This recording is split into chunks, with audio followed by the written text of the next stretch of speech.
Hello everybody and welcome to a brand new Elder Scrolls Online build video with me, Sherman. Today we are taking a look at the Tesla tank. That's right, the Tesla tank is back with this update, and this update, it is as strong as heck with the new shield changes. I know a lot of people aren't happy with the Sorc shield change and the annulment change, but honestly on the Tesla tank it is really OP, and we'll get into that. So starting with the race, we are an Orc Sorcerer. You can be any race, honestly, with this tank. It really doesn't matter. Argonian, you can be High Elf, you can be whatever. As long as you have 35k health with a 22k Magicka, you don't need as much in stamina to make it work, because you're not going to be blocking a whole lot of attacks, and this is more of a dungeon build than a Trials build. It is good for Trials off-tanking, really good, but other than that, it's kind of like, a lot of people will say that it's not the greatest idea. So, but as you can see, 21k spell resist, 21k physical, good solid spread there. You only get to about 27k, I think, when buffed up. We'll see. Yeah, just about 27k spell and physical resist, but because of the shield strength, like I said, this thing's got really powerful survivability. So we do have a 22,000 spell damage, and there's a reason for that, and we have a 32% crit, which is also, we have a reason. Going on down here, you see we have minor heroism at all times because we are using Shulk's armor. Yeah. We do have minor prophecy from the spell crit, or from having inner light on our bar, and we do have tri-stat food. So going to the back bar, or going to the gear, starting with the food, longfin, pasty, and melon sauce, of course, and tri-stat food, or tri-stat pots, really good. Now, looking at these sets, this is where things get a little weird for people because we are using two proc sets. We're using the Stonefist. Now, you can switch this out for Lord Warden if you want to give yourself some extra resistances and extra survivability. It'll put you at 33k, which is really good, or 32k with that. So it's a good trade out, but this I like to use because of the proc of the shock and the physical damage. It helps with group play in killing things really fast. It makes going through dungeons a lot quicker. Next we have Shulk's, or Thunderbug, sorry. Thunderbug, we do have Shulk's. But we do have Thunderbug, and it's physical and spell resist with spell damage. It also, when you take physical damage, you have a chance to deal 6,759 shock damage in a 5-meter radius. This effect can occur every 3 seconds. It will happen every 3 seconds. This thing procs like crazy. So that's why you can change out Stormfist for Lord Warden if you want to. And this gives you spell and physical resist, along with Lord Warden's spell and physical resist. It just adds up to a lot. Next, we do have Shulk's. This gives you minor heroism at all times while you're in combat, which is great. Allows you to use Deep Slash to apply minor maim to more targets. But it also does max health, spell damage, spell crit, so that's kind of good as well. The extra spell damage on the two sets is really good. And on the jewelry, you can see we have magic recovery here, and then here we have 2 spell damage.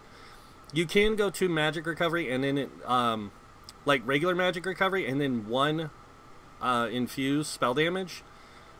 Either way works.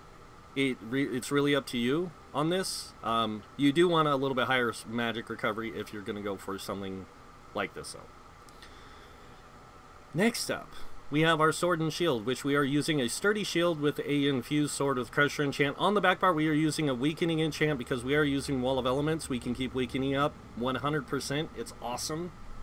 So, lots of mitigation from damage because of this, and minor maim. So, that's why we don't need really as high as resistance. The higher the resistance, the better. I'm not going to lie, but we can get away with a lot.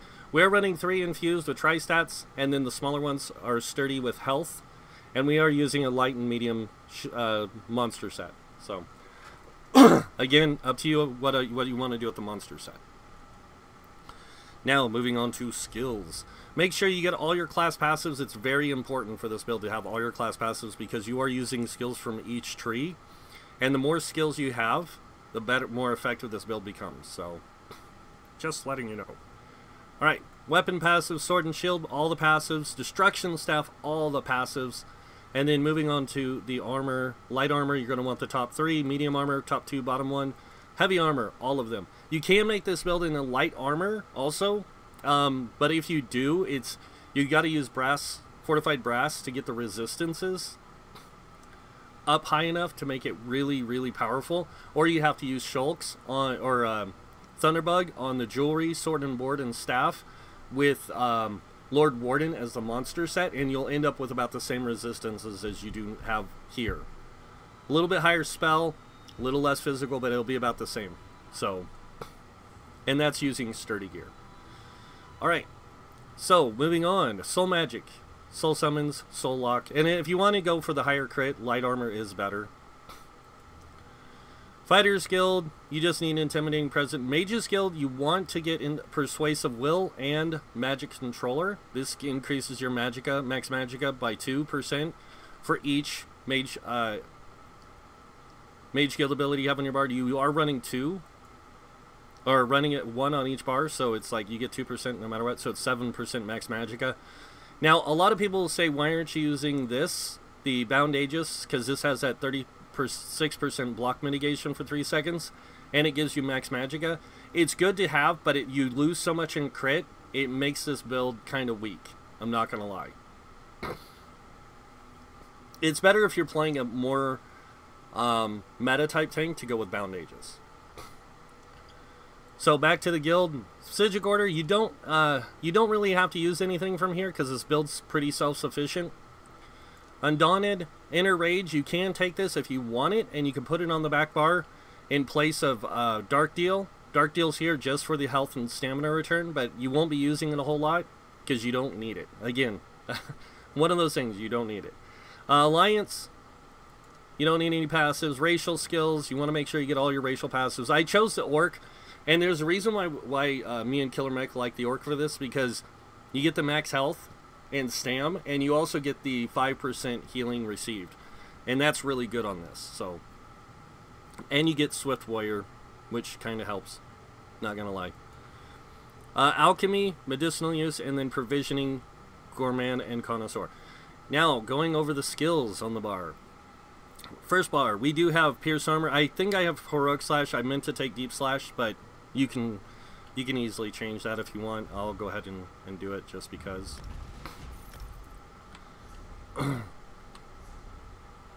Oops. Made my thing here. So, weapon skill. And just to show you the difference between the two real quick. Empowered Ward is really good, but it doesn't give you as much in shield strength as Hardened Ward does. So, Hardened Ward is better. Alright, so Deep Slash, minor maim, multiple targets. Because we are using Shulks, we get minor heroism at all times. If you're going to run Shulks, make sure you're running a high health build, a high health race. So you don't have to put as much into that resource. Next up, you do have Restraining Prison. This is awesome. This gives you Major Vitality for 2 seconds, plus 1 second per enemy. So Major Vitality increases your healing received by 30%. So just so you know, really powerful. And it also locks enemies in place. Really good in trash encounters.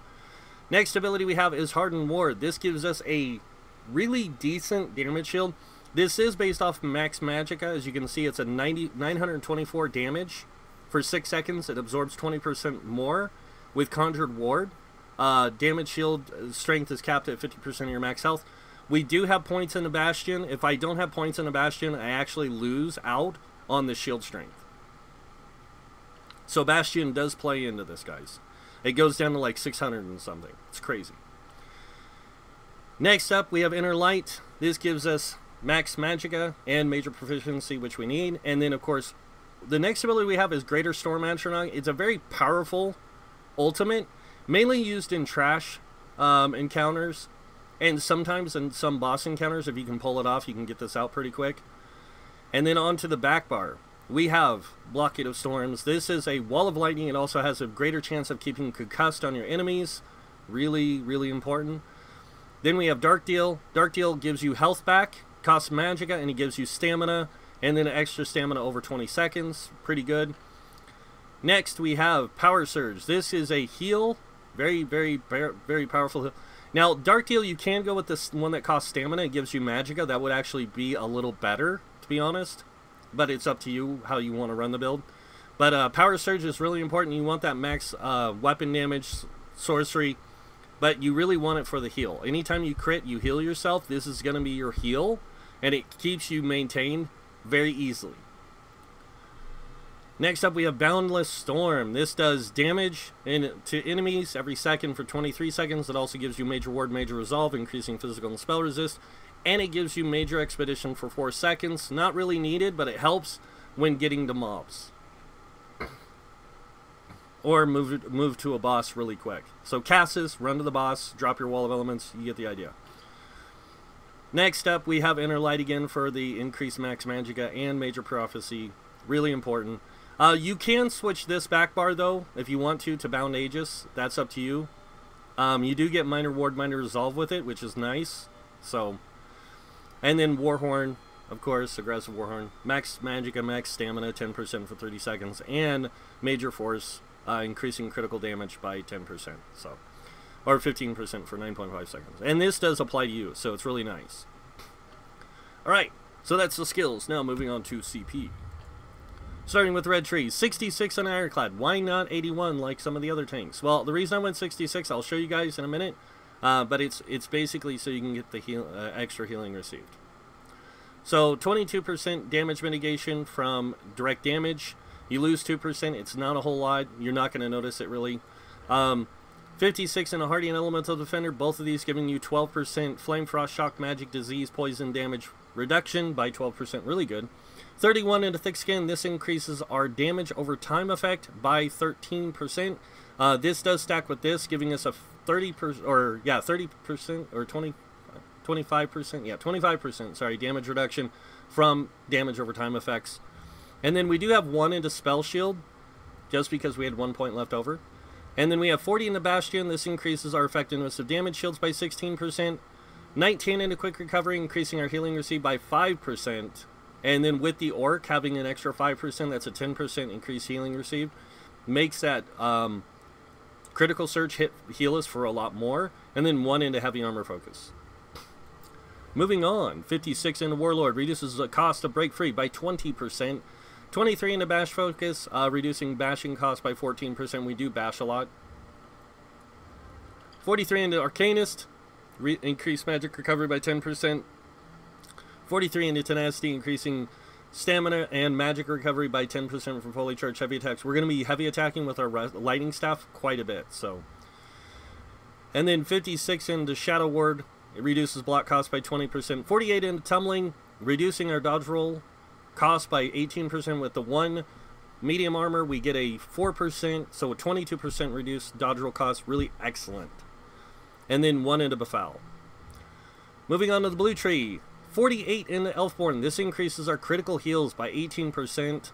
43 into Elemental Expert, increasing our Flame, Frost, Shock, and Magic damage by 10%. Really helpful. 16 into Physical Weapon Expert, increases light and heavy attack by 10%. And then 40 into Master at Arms, increasing direct damage by 16%. This allows us to get Riposte, which we need. No offense. Really helps. And then over here we have 43 into Mighty. 40 into Precise Strikes. This gives us healing, increased healing from stamina by 16. We don't really need this. This is mainly for a sword and board if we want. I mean, you don't need the 16 here. You can put it somewhere else. You can put it into Blessed, or you can take 3 points out of here, or you can put points in here and put points in here. You can do what you want with it. But you need this 40 into Thaumaturge. This increases your damage with damage over time effects by 16%. So you definitely need that Thaumaturge. But that's the CP. Now let's see this build in action, just to show you guys how it works. So you're going to start with Boundless Storms, Crit Surge, Wall of Elements, and then Taunt, Deep Slash, Heavy Attack. You're going to want a Heavy Attack on your Lightning Staff, like I said, a lot. But because of how much you have of this stuff, you can pretty much keep up non-stop with this. You don't need a high stamina for this build because you're only using 2 stamina abilities and blocking. And you're not blocking a whole lot because your damage shield is going to mitigate almost 12k damage. Alright, now we're going to go ahead and jump over here to Testing Grounds. Oop, I gotta leave combat first. And I'll show you guys this build really in how well it can stay self-sustaining. You almost don't need Hardened Ward, to be honest, because like the heals are ridiculous. But it's nice to have it. So, but you definitely want to keep Crit Surge up as much as possible. That's going to be your mainstay for survival in Boundless Storm, along with your Wall of Elements, because that's what's going to get all your crits, and it's going to keep that heal coming in on you a lot. And it's really big. It's like 4K. This one sealed the door as soon as she arrived. Or almost 4K. And it's like 3,000 something.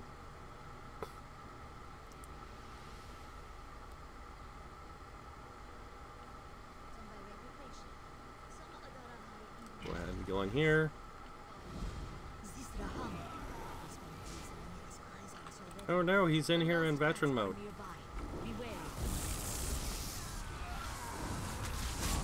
Like I said, with even without a shield, like you can, like your heals are ridiculous. But with the shield, you can pretty much just keep the shield up. And then you can even switch bars, and you can even stay on the back bar if you want. Because you have so much healing, and your heavy attacks are just ridiculous. So, and then you can use Hardened War if you're feeling you're struggling or something. I'm gonna go ahead and drop my ultimate now. I just want these guys dead. And like I said, Thunderbug is going off like crazy. I'll show you guys when we get done. Just how much Thunderbug goes off, and it does apply to Crit Surge, along with the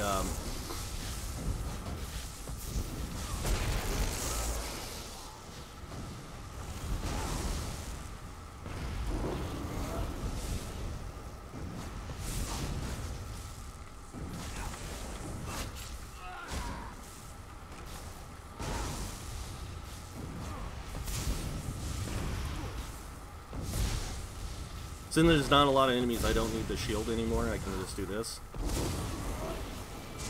Like, I just don't need it. Like, the Crit Surge and that will keep me alive for this.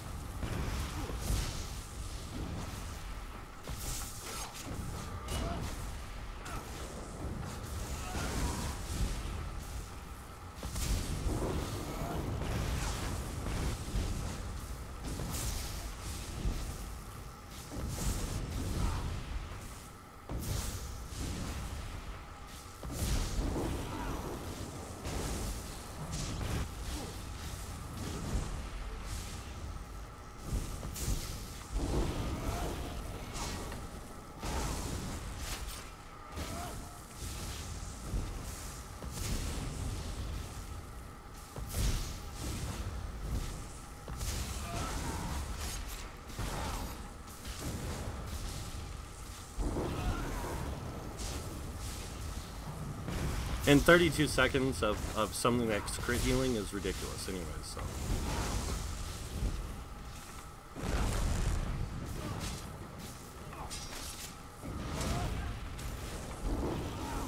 And with pets not taking any damage now, in trials, like this thing just lives forever. So, alright.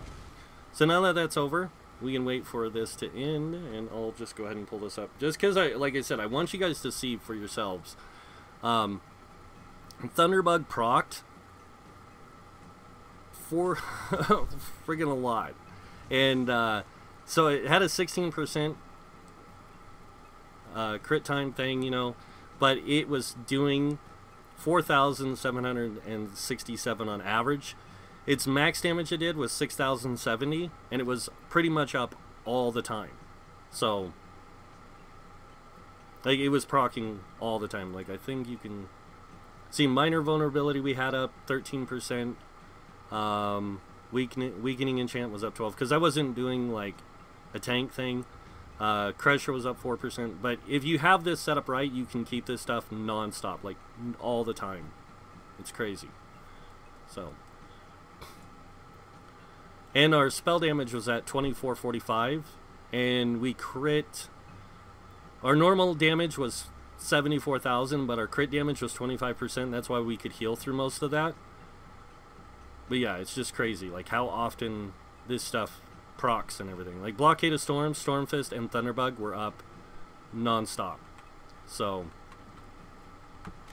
because of, like I said, this build is just super powerful. Way more powerful than anything I've ever played with. So, thank you to Killer Mech for the build. It's actually his build. I just got to make it because he's not going to be around doing YouTube anymore for his builds, and he gave me permission to do it. So, yeah.